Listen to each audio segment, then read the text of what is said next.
So this is a follow-up video on 1 week using only Microsoft apps on my Poco F2 Pro or Redmi K30 Pro, but they're the same phone. So Poco F2 Pro for everyone outside of China. I have replaced everything on the device that I could with the Microsoft equivalent apps. I'm gonna go through app by app, tell you 1 or 2 things that I liked, 1 or 2 things that I didn't like about it.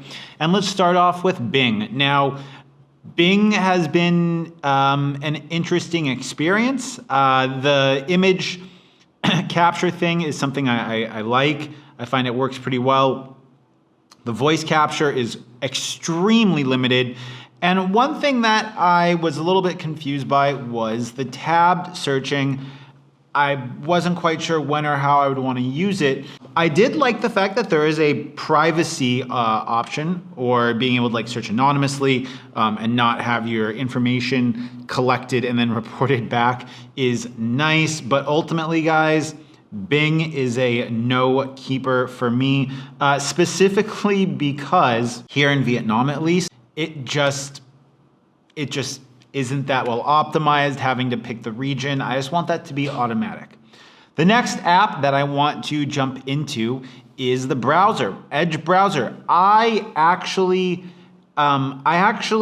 might keep this. I think that the Edge browser has been really nice. I like the layout of it. I think it's pretty fast and responsive. It doesn't have the light mode the same way that Chrome does, but I think that the Edge browser has been totally an acceptable alternative to Google Chrome, at least on mobile. Being able to continue stuff on the computer is nice. Continue on PC, exit browser.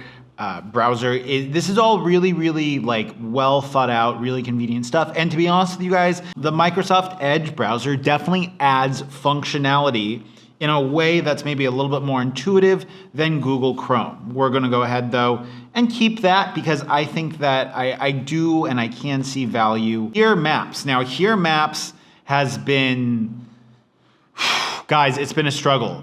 Depending upon the version of MIUI I was running, I was having like a ton of issues getting it to run in the background. A recent MIUI update allowed for that to continue.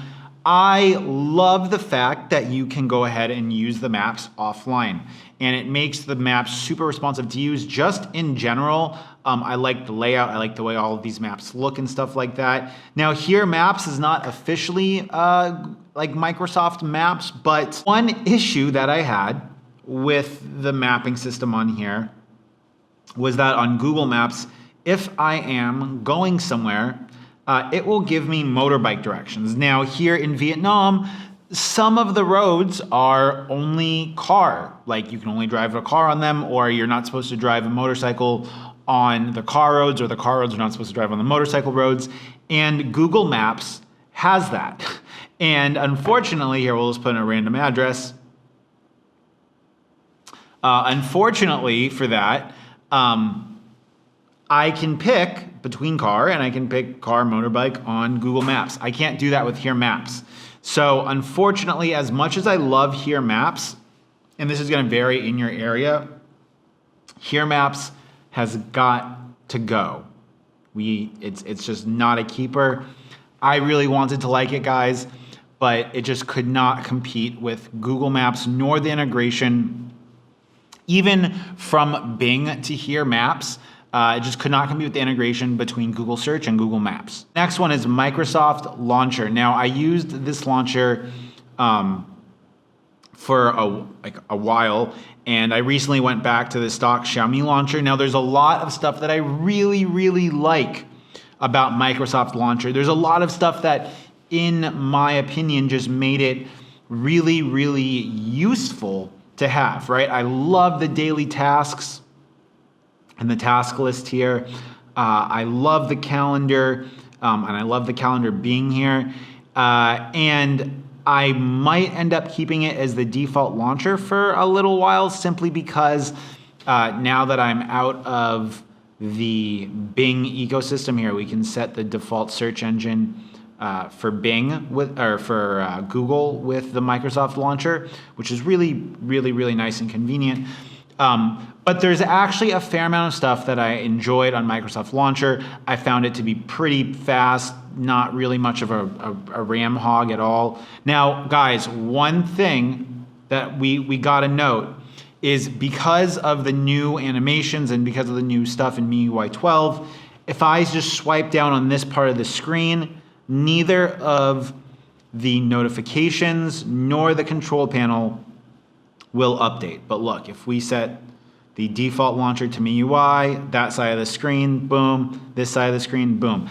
To me, I'm interfacing with these gestures enough that not having the launcher is kind of a deal killer for me. Like, I don't want to have to reach all the way up to the screen every single time. So that might be fixed when MIUI 12 gets like officially released.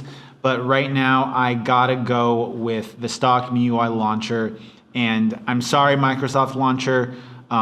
It could be that I was using Launcher Preview, but I think it's a MIUI issue, guys, not a Microsoft Launcher issue necessarily. Really did like using it, and I really enjoyed all of the usefulness that came with the Microsoft Launcher. Okay, next up on this list is going to be OneDrive. Now, I did not try to replace Google Drive simply because I didn't have a need to upload anything to the cloud or do anything like that in the meantime. There really isn't a lot in the way of like advantages or disadvantages to using Microsoft's version of Drive. I just happen to use Google Drive with most of my professional stuff, and it's not often that I need to use OneDrive. So unfortunately, to keep my phone space as free as possible, sorry OneDrive, we're leaving. Next up is OneNote. Now OneNote was a really interesting alternative to Google Keep that I tried using, and I've used it in the past. I really like having the different notebooks. I do find it more kind of useful and convenient compared to Google Keep, to be honest with you guys.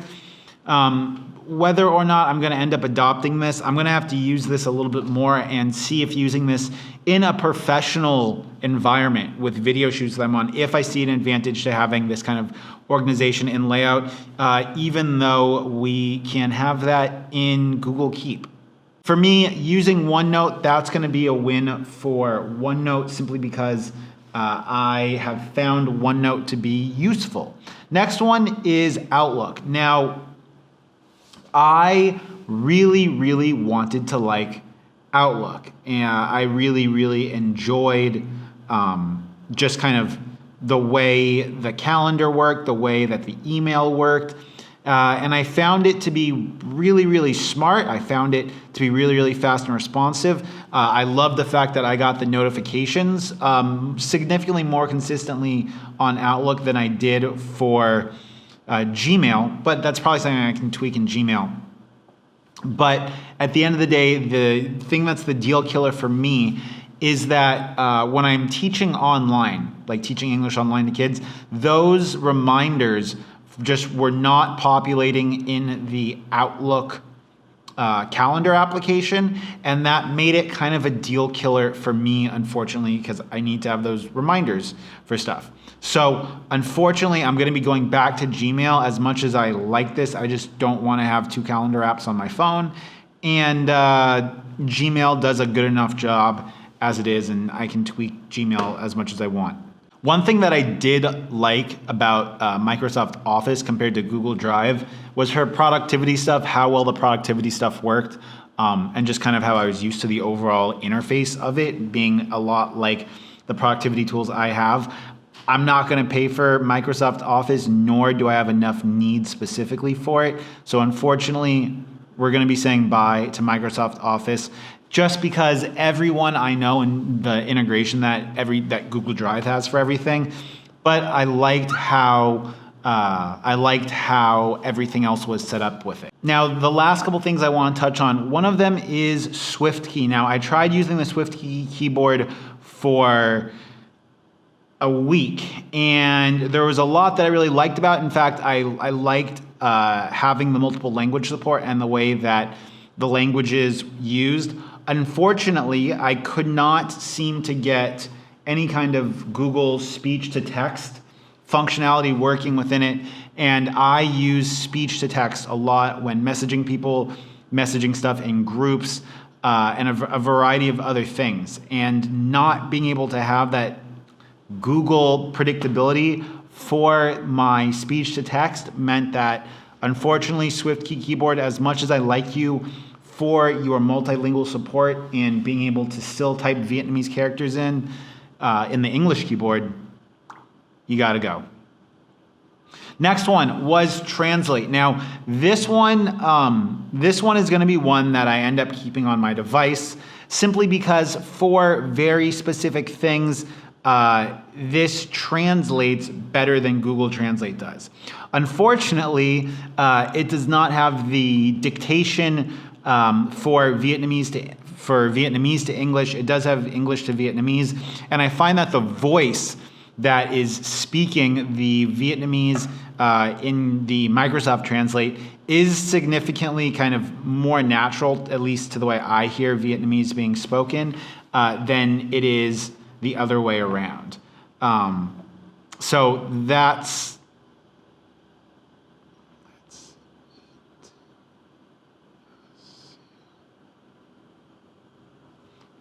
this is just one that for me,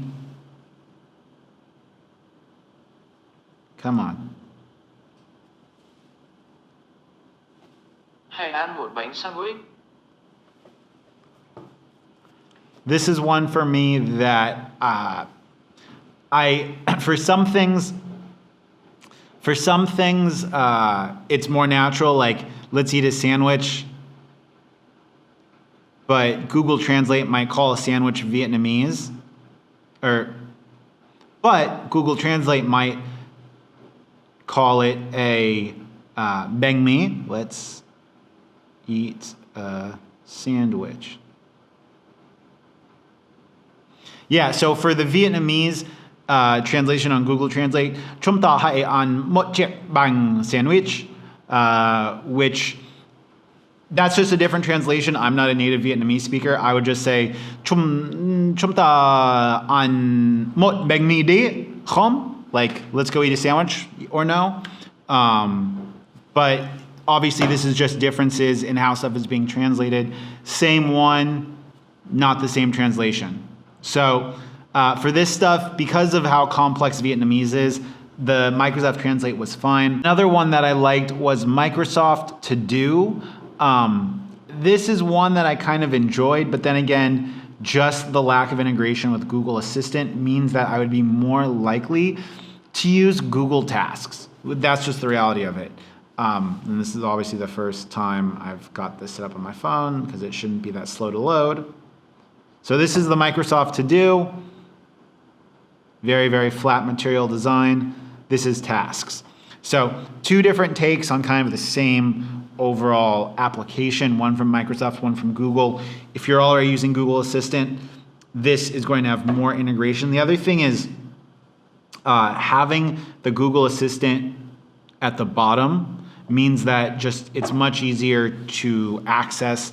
And so because of all that extra integration, I just find that for a lot of the apps, if you're part of the Google ecosystem, this is going to be more convenient for you. Let's take it up top to wrap it up. After a week of leaving Google apps for only Microsoft apps, I have a better appreciation of the Google ecosystem, for lack of a better term. And it only makes sense that within the operating system that Google has made, they've optimized it to run with their apps. This might seem like a kind of obvious statement to most people, but in retrospect, I now have a better appreciation for kind of how well all of the Google apps work together. I think that there are some standouts for me along this, like the Microsoft Edge browser I found to be really, really fast, really, really smooth, really responsive, and I really do like the added benefit to privacy. It's something that we really should be paying attention to. If it's something that you personally care about, right? You should, like, if you feel like there's an invasion of your privacy, you should be like willing to look at other options. I want to clarify that all of this is my personal use with this. And if you are possibly looking to just experience something new, like if you're stuck inside with quarantine and you want to go ahead and try something new, try loading the Microsoft apps on. Because for what your specific use case is, there might be a lot of added functionality that you can get out of it. If it wasn't for the specific gestures in MIUI 12 for the swipe down, I would totally be using the Microsoft launcher. I found it to be just as fast as MIUI, and on top of that, there's definitely a lot of added functionality that Microsoft has thought of and integrated with their launcher. So it's pretty similar to stock Android in a lot of ways, and as you guys can see, moving forward, more and more like skins of Android are becoming close to stock Android, and it's great to see that MIUI can play pretty well with most of the Microsoft apps. So if you guys want to try the Microsoft apps, I totally think that you should, because they are pretty awesome and they work really, really well. So until next time, guys, it's been Mitchell coming to you guys from Hanoi. Peace. Options outside of the Google ecosystem.